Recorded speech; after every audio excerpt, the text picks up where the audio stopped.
की मत जइयो बेटा, छोड़ के मत जइयो, जब मैया रोई रोई मर जाएगी छोड़ के।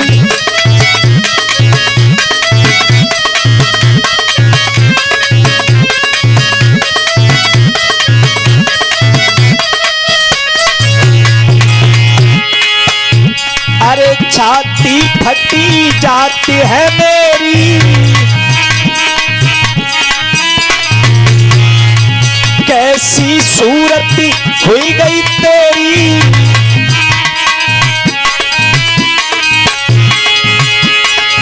बेटे का दर्द माताओं उस मां से पूछो जिसकी आंखों के सामने उसका जवान बेटा जाता हो।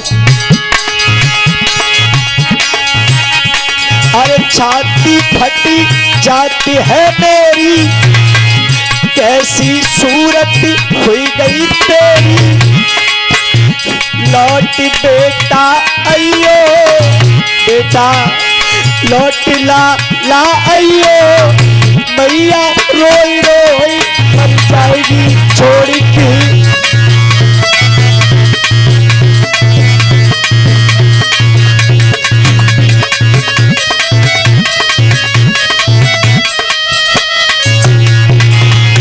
आज बार बार मैया पछाड़ के आके गिर पड़ती है, कहती है लाला मैया को तू संग लगाए ले,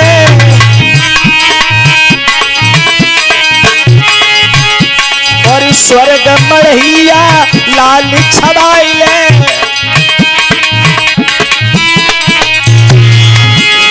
ध्यान माँ को लियो लाला, ध्यान माँ को लियो, मैया रोई रोई मर जाएगी छोड़ के।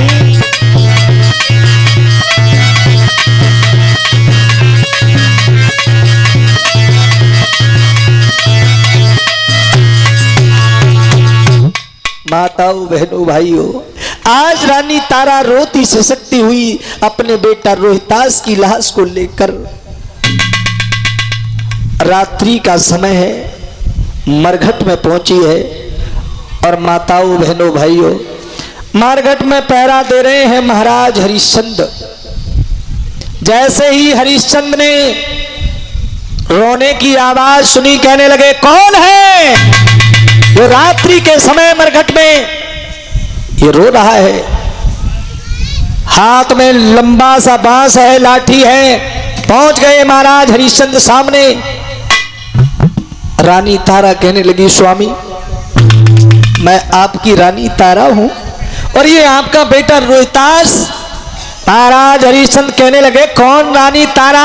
अरे किसकी तारा, कहां की तारा? अरे मैं किसी तारा को नहीं जानता हूं। रानी तारा कहने लगी स्वामी पहचानो, मैं आपकी रानी तारा हूं और ये आपका ही अंश है, आपका ही लाल है रोहितास। इसे क्यों भूल रहे हो? महाराज हरिश्चंद्र कहने लगे अब तो मेरी रानी तारा कोई है नहीं। हां रानी तारा थी, जब तक काशी में नहीं बिके थे तब तक थी, उसके बाद मैं किसी तारा को नहीं जानता हूं। माताओं बहनों भाइयों, महाराज हरिश्चंद्र कहने लगे रानी तारा उस दिन की याद करो जब मैं जल भरने के लिए गया था, आपसे सहारा मांग रहा था कि रानी मेरे घड़े को उठवा दो, लेकिन उस समय तुम क्या कह रही थी? मेरे हाथ में एक ब्राह्मण का घड़ा है, मेरा धर्म चला जाएगा। रानी याद रखना, अगर आज मैंने तुमसे बगैर कर लिए इस लाश का दाह संस्कार कर दिया तो मेरा भी धर्म चला। मेरे भगवत प्रेमी श्रोताओं, महाराज हरिश्चंद्र कहने लगे रानी तारा सुनो, हाँ पत्नी होने के नाते मैं भी तुम्हें एक अकल बता रहा हूं।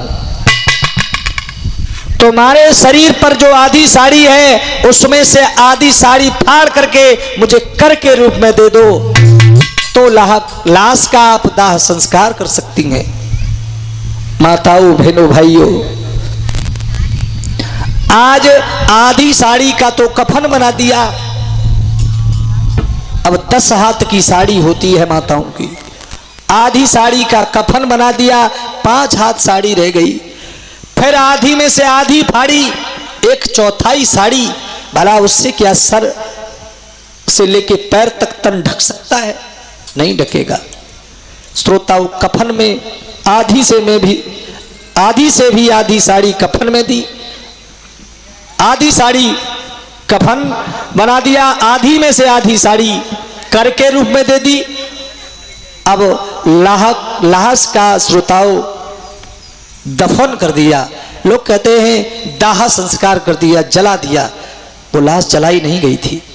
छोटे बच्चों की चिता जलती नहीं है। श्रोताओं, श्री सुखदेव जी कहते, हे राजन परीक्षित, आज रानी तारा वापस चली आई, शर्म की वजह से घर कैसे जाए। श्रोताओं, दुख की वो मारी हुई मात गांव के बाहर एक मठिया थी, उसमें आकर के लेट गई।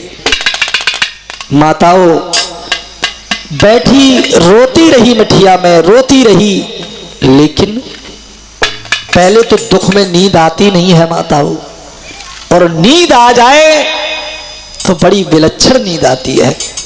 रानी तारा रोती रही, सिसकती रही, सो गई। इधर निर्दयी विश्वामित्र ने क्या किया, उसी मरघट से कुछ मांस के लोथड़े लाकर के रानी के पास में डाल दिए, और डाल करके काशी नगरिया में आवाज लगा दी कि काशी के लोगों, अपने अपने बच्चों को संभाल के रखना। गांव से बाहर एक डाहिन आई है, उसने तमाम बच्चों को खा लिया है। श्रोताओं, जब ये बात कालू नाम के हरिजन को पता चली है, महाराज हरिश्चंद्र को बुलाया, कहा, ए हरिया इधर आ, आज तेरे लायक एक काम और आ गया है। कहा, बोलो महाराज, क्या काम है? मेरे भगवत प्रेमी श्रोताओं, आज रानी तारा को मारने के लिए हरिश्चंद्र को आदेश दिया कि जा तलवार ले जा, और गांव के बाहर एक मठिया में एक डायन है, उस डायन को मार के आना है, उसने तमाम बच्चों को खा लिया है। महाराज हरिश्चंद्र तलवार को हाथ में लेकर के पहुंचे, विचार करने लगे, क्या करूं, आज तो मैं धर्म संकट में पड़ा हूं। अगर मारता हूं तो भी मेरा धर्म जाता है, क्योंकि इसके साथ मैंने 7 फेरे लिए हैं। और अगर अपने मालिक का कहना नहीं करता हूं, आज्ञा का पालन नहीं करता हूं, तो भी मेरा धर्म चला जाएगा। धर्म की खातिर, सत्य की खातिर तो मैं यहां तक आ गया, बर्बाद हो गया। माताओं, बहनों, भाइयों, विचार किया, अगर दोनों ही बातें हो जाए तो ज्यादा बढ़िया है। सांप भी मर जाए और लाठी भी बच जाए। महाराज हरिश्चंद्र ने पहले तो रानी तारा को जगाया, जगा करके कहने लगे, तारा, मैं तुम्हें मारने के लिए आया हूं। श्रोताओं, दोनों हाथ जोड़ करके रानी तारा चरणों में गिर गई, कहने लगी, महाराज, अरे मैं तुम्हारे हाथों से मरूंगी, मेरा उद्धार हो जाएगा, मैं तो चाहती हूं, अब इससे ज्यादा दुख मैं झेल नहीं पाऊंगी। माताओं, बहनों, भाइयों, महाराज हरिश्चंद्र की भी आंखों में आंसू है। विचार कर रहे, करूं तो करूं क्या। श्रोताओं, महाराज हरिश्चंद्र कहने लगे, रानी तारा, एक काम करो, मेरी आंखों पर एक पट्टी बांधो, और पट्टी बांध करके मैं तेगा को चलाऊंगा, तुम तलवार के नीचे आ जाना, तो तुम्हारा भी धर्म बच जाएगा, मेरा भी धर्म बच जाएगा। माताओं, ऐसा ही किया। महाराज हरिश्चंद्र ने आंखों पर पट्टी बंधवा करके जैसे ही तलवार चलाना चाह रहे थे, श्रोताओं, पीछे से आकर के विश्वामित्र ने तलवार को पकड़ लिया। कहा, ठहर जाओ हरिश्चंद्र, क्या करने जा रहे हो? कहा कौन हो? कहा मैं हूं विश्वामित्र राजन, मैं तो तुम्हारी परीक्षा ले रहा था। वाकई में जैसा तुम्हारा नाम सुना आप ऐसे ही निकले। जाओ अपना राजपाट संभालो जाकर के। हरिश्चंद्र कहने लगे विश्वामित्र जी हम ऐसे नहीं जाएंगे। हम जब घर से चले थे तो 3 प्राणी थे, अगर जाएंगे तो तीनों जाएंगे वरना कोई नहीं जाएगा। कहा ठीक है अपने बेटे को आवाज दो। श्रोताओं बेटे को आवाज दी है, आज रोहितास भी वहां आ जाता है। आज अपने माँ बाप से भेंट हुई है, मिले हैं तीनों। विश्वामित्र से हरिश्चंद्र ने एक बात कही कि महाराज ये है सतयुग, तुमने मेरी परीक्षा ली और मैंने परीक्षा दे दी, लेकिन भविष्य में कलयुग में काऊ की परीक्षा मन ले लियो। अगर ऐसी परीक्षा काऊ की लई तो एक ही लठ में भट्टा से उठा देंगे, परीक्षा कोई देने वाला नहीं होगा। हाँ विश्वामित्र ने कहा हरिश्चंद्र जाओ, मेरा अटल वरदान है, इतिहास के पन्नों में तुम्हारा नाम अंकित होगा जब तक। और कह दिया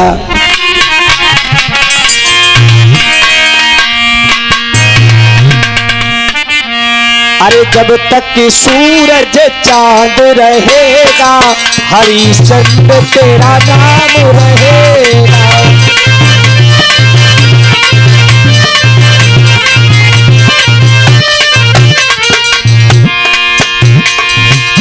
श्रोताओं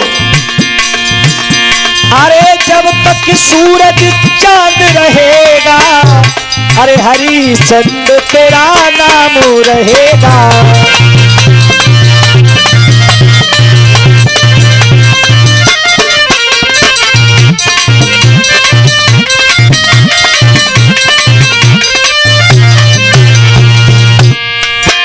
श्रोताओं अरे कोई बड़ी बात नहीं है, अरे कोई बड़ी बात नहीं है धर्म पर डट जाना। कोई बड़ी बात नहीं है धर्म पे डट जाना। कोई बड़ी बात नहीं है धर्म पे डट जाना।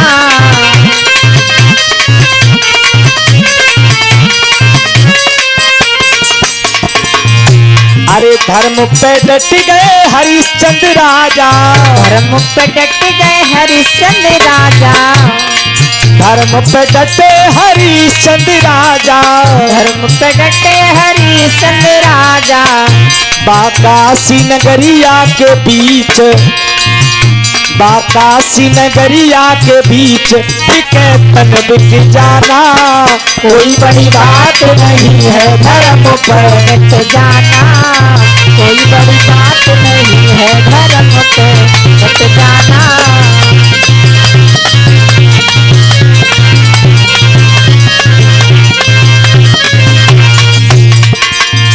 और धर्म पे डटे मोर ध्वज राजा।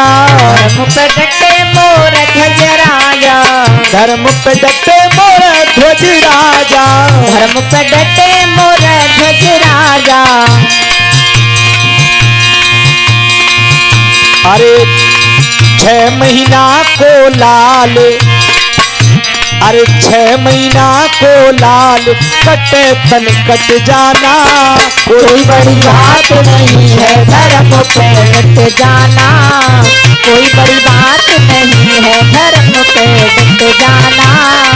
कोई बड़ी बात नहीं है धर्म पे डट जाना। बोलिए श्रीमद्भागवत महापुराण की जय। दास हरि भगवान की जय। श्रोताओं श्री सुखदेव जी कहते हैं राजन परीक्षित,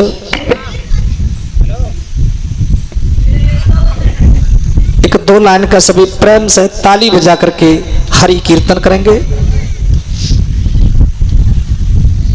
उसके बाद यहां से आगे का बहुत सुंदर प्रसंग है।